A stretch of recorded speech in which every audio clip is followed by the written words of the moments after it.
More than 1.7 million Ontarians with disabilities face barriers when they go to the store, take public transit, visit a restaurant. David Lepofsky has been campaigning for a barrier-free Ontario for decades. And he's here now to give us an update on how the province has been faring compared to other jurisdictions and what his hopes are from the next premier, who will be chosen in just over a couple of weeks. Here's David Lepofsky, chair of the Accessibility for Ontarians with Disabilities Act Alliance.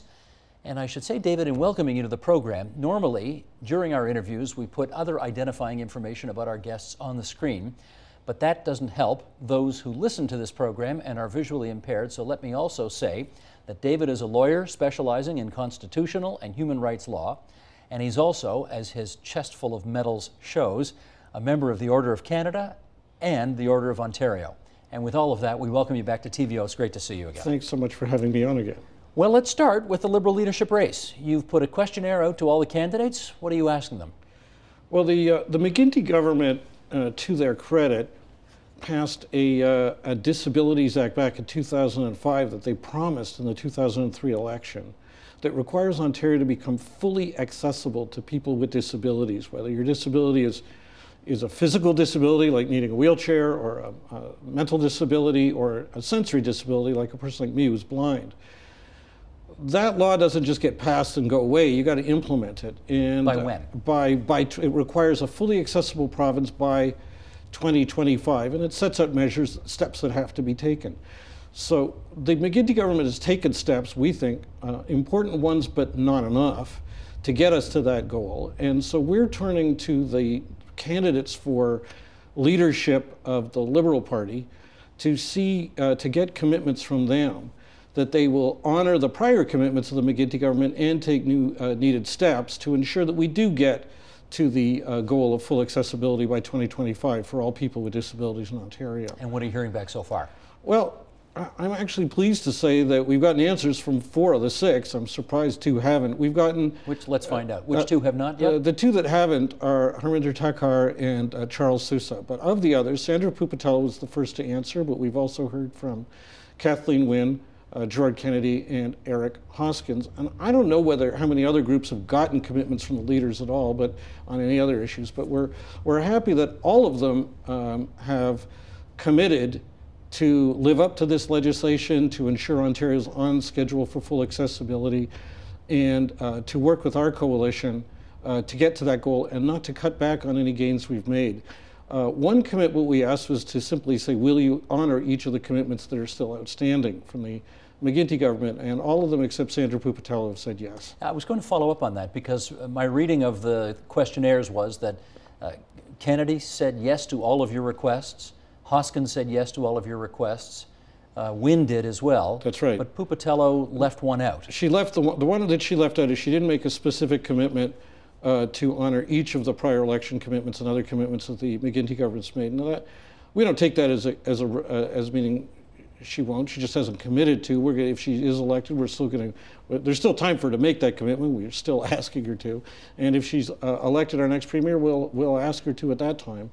We're nonpartisan. We're not campaigning for or against any particular candidate, and we'll work with whoever wins. But we're hopeful that whoever wins, and we're aiming that for whoever wins will carry on with the accessibility agenda that the McGuinty Liberals have had, and will in fact pursue new initiatives that we think are overdue and need to be started now. Now the convention isn't until the 26th, so they've still got a couple of weeks to respond if they want to. Absolutely. And by that time, do you intend to analyze all of the results and put out a recommendation on who you're endorsing at any point? We don't endorse anyone. As a nonpartisan coalition, we don't endorse anybody within a party. We don't endorse between parties. But we've already made public the answers as they've come in, and we'll keep doing so. If Ms. Pupatello makes that one outstanding commitment we've requested, if the other 2 candidates, Mr. Thakkar or Mr. Sousa, make the commitments we've sought, we'll certainly make those public and let people know. Of course, it's one thing to make a commitment, it's another thing to stick to it. And I'm wondering, based on the track record of this government, nearly 10 years in power, how confident are you that whoever wins will in fact stick to the commitments they've made? Well, we've learned from a long experience advocating first to the Harris Conservatives in the 90s and then the McGuinty Liberals that you don't just take written commitments and just take them to the bank and it's done. advocacy on issues like ours is a nonstop process. However, I think to the credit of the McGuinty government, they did pass the legislation they promised.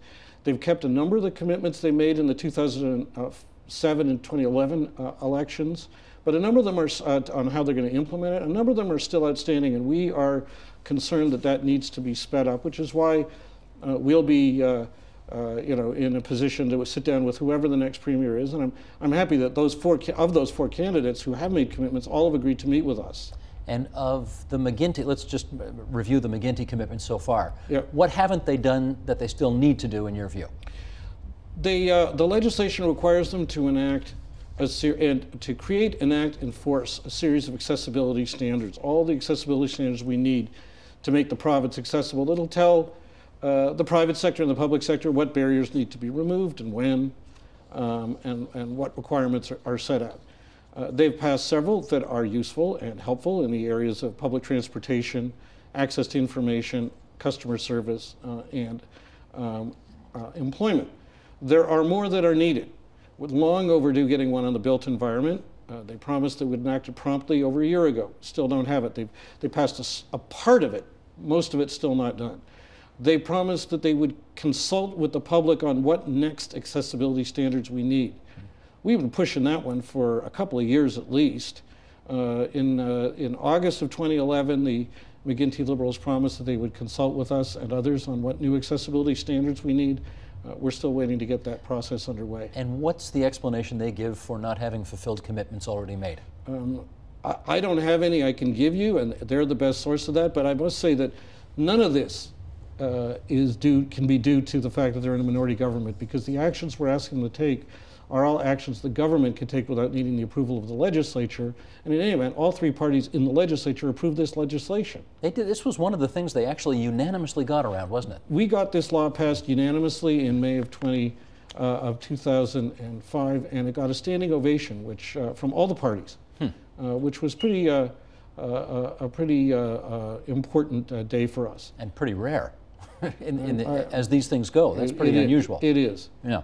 Okay, David, what are the latest developments in the government's implementation of the Disabilities Act?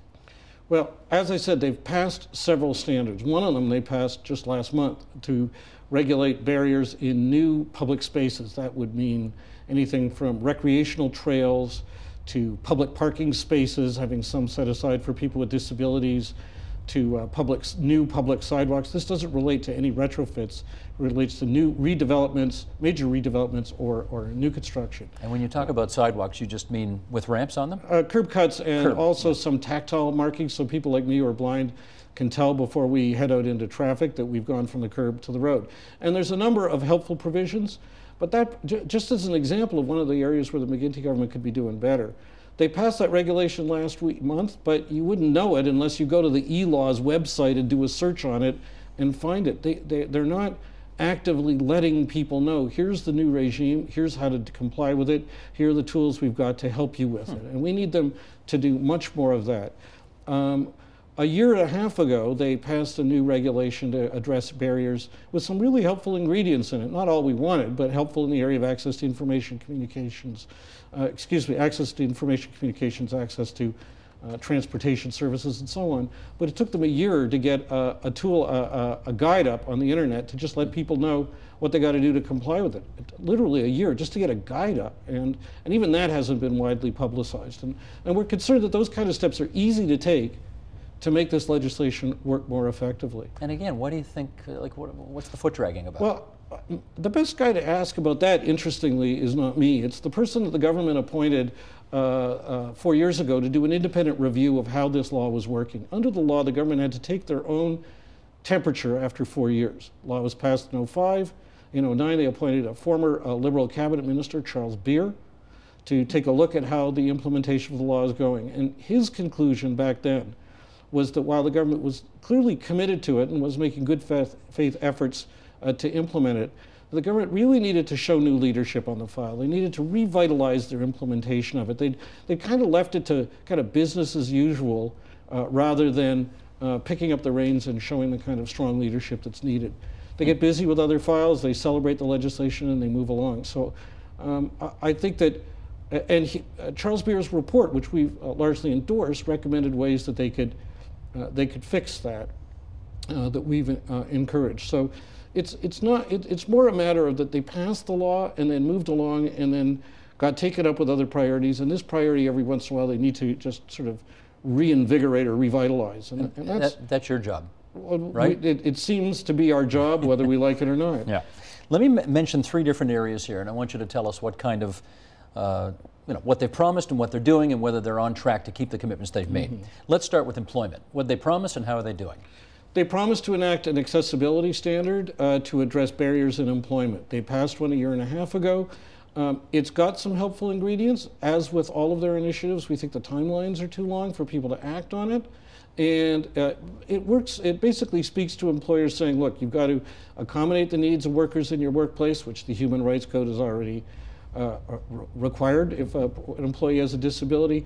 But it also requires them to sit down and work out with the individual employees how to do that, let them know what's available for them, and so on. There's some helpful ingredients in there, but it's not enough to tackle the problems in employment. And government's own studies, the recent Francis Lankin report on social assistance reform confirms that to overcome the massive barriers to unemployment that people with disabilities face, we need substantially more. Right. Okay. The second one is public spaces, which you just talked about a moment ago. So let me go right on to transportation.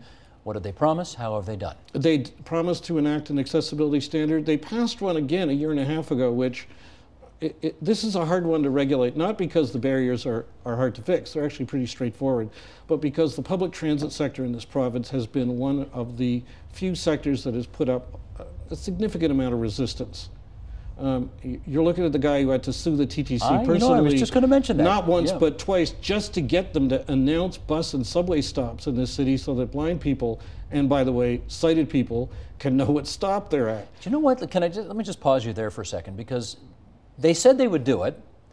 The TTC then said, we'll do it, and they still didn't do it, and then you sued them and won, and they still didn't do it. No, after I won, they did announce the subway stops, but they kept balking and announcing all the bus stops, so I had to sue them again. Right, that's what I mean. Then came the buses. I mean, the TTC spent $450,000 of the public's dollars on lawyers to oppose reliably calling route stops on buses and subways. That's the kind of mentality we sometimes face, not always, but sometimes with the public transit sector. Now, there has been improvement. And the access standard does require new vehicles to be accessible. It does require certain commitments in terms of paratransit in some communities. There's problems in some communities still with regard to it that's been reported to us. But public transit is one where we're way behind. People with disabilities need to be able to get to a job, get to school, get to a doctor's office, and if they can't afford a car or unable to drive because of a disability like mine, public transit accessibility is really important. Okay, let's talk about new priorities. What would you like the next premier in terms of new frontiers to tackle? There's a few things that are really at the top of our list, and they're going to touch the lives of not only the 1.7 million Ontarians who now have a disability, but everybody else, because everybody gets a disability as long as they live to an old enough age, because with age comes disability. We have 3 new accessibility standards that we have asked the government to start developing. One would tear down barriers that people with disabilities face when they try to get an education, whether in preschool, public school, college, university. To tackle the unemployment problem, we got to tackle the education problem. Right now, kids with disabilities, parents watching this show, if they've got a kid with a disability, know only too well that it's them against the school board. They get whatever accommodation the school board provides, and then they've got to battle it out themselves. We would like to have a standard passed that would look at ways to remove barriers in schools and prevent barriers in schools to accessibility. When you say barriers, you mean actual physical barriers to children and program barriers. Make sure that when they're buying computers that they're the kind, and they use the software that kids with disabilities can use, rather than ones that they can't. It means buildings that are accessible. Can you believe that in Ontario right now it's perfectly okay if a school board has too many schools, so they close one that's got an elevator, but leave one open that doesn't? So in other words, increasing the inaccessibility of their schools. Right. Colleges and universities, a number of them have got strategies for more effectively meeting the needs of students with disabilities. We'd like to see those mandated across the college and university sector. And the beauty of this strategy that we're proposing is it would involve getting us, folks with disabilities, at the table with the school boards, the colleges, the universities, but also the teachers' unions and the college and university professor unions, because they could all work together in an area which is a little fractious these days, to find ways to find solutions. So that's one. Access to education affects the young. It really is important for anybody who has an aim at getting a job later on. Second area we'd like to see the government addressing is this. We need an accessibility standard developed to remove and prevent the barriers that people with disabilities, including seniors, face in the healthcare system. We need to be able to get into hospitals and into doctors' offices. We need to be able to get onto their diagnostic tables and so on. And we need to be able to get effective services that aren't without having to face barriers. Now, right now, let me give you an illustration. Right now, the province pays for diagnostic equipment, the table you get onto, the test equipment you have to go into to get tested. But the government, as far as I know, is not requiring that the diagnostic equipment that's purchased be accessible to patients with disabilities. Well, that doesn't make any sense. It's not a sensible use of public money. We'd like to fix that. We'd like to look at the healthcare providers who, and we have models, one that's just around the corner from your studio here, of fully accessible health services that could be models for how others deliver healthcare. And after all, healthcare is disproportionately used by seniors, and seniors disproportionately have disabilities. Third and final priority for new standards that we think is really important is to address barriers in access to residential housing. People who need accessible housing right now, and I mean accessible meaning they can get into and use because of their disability, there's already a shortage. Our population is aging. That means there's going to be a bigger demand for this undersupply. How do you do it? We'd like to see a requirement that when a municipality approves a new housing development, a certain number of the townhouses or whatever the units are have to be made accessible. That's for new construction. We'd like condo rules changed so that you don't need to get the approval of all your co-residents before you can address barriers in your unit or your building. We'd like to get municipal or provincial red tape cut if you're a homeowner and you want to make your house accessible, so that you cut the number of permits you need and you smooth the process to being able to make your own home fully accessible to yourself and your family. Okay, let me follow up with this. In your travels, how enthusiastic or not do housing developers, property developers, governments, I mean, whoever it is that is being asked to provide these changes, how enthusiastic or not are they to do so? Can I tell you something? Yeah. The old way of thinking about this is, oh, everybody's going to be pushing back, everyone's going to be against it, this is going to be a big fight. I have found that with a couple of exceptions, this message is very well received. Why? Because people who are on city councils or who are developers or building houses or developing products or whatever, they either have disabilities or they have someone in their family who have a disability, or they're going to get one later on, or they want to sell their products or their houses, including to people with disabilities. So it's in their interest to do this. Most of the time people haven't thought about it as much as we have, but once we bring the message to them, we find that any of the initial jitteriness tends to fade away, and the best advocates for our cause tend to be people who are already on board addressing accessibility, whether it's some people in the city governments or teachers who are already dealing with it in their classroom, or professors or university administrators, whoever they may be, who've already, the bug is bitten, they've dealt with it, they tend to come back with a smile, happy to do it, proud to share their ideas. Okay. With just 1 minute to go here, let me ask you one last thing. I don't have to tell you, a guy who follows the news very carefully, that this province has got a $14 billion plus deficit right now, and we know that cuts are coming. Cuts have come and will come. And I wonder how concerned you are that those cuts are going to affect those you represent. Our strategies are aimed at saving money. In other words, for example, we want the government to commit that they will never use public money to create new barriers. The government did that when they created the inaccessible Presto Smart Card. That shouldn't happen, and they shouldn't be forcing municipal transit authorities to adopt it until they fix the barriers in it. The government should at least make sure that they never use their public money to create or exacerbate barriers. As for budget cuts hurting us, that's always a risk, but our strategies not only are designed not to cost a lot, but are also designed to, in effect, to save money. The moment that our province gears up to deliver accessible goods and services, we'll have an international market for it.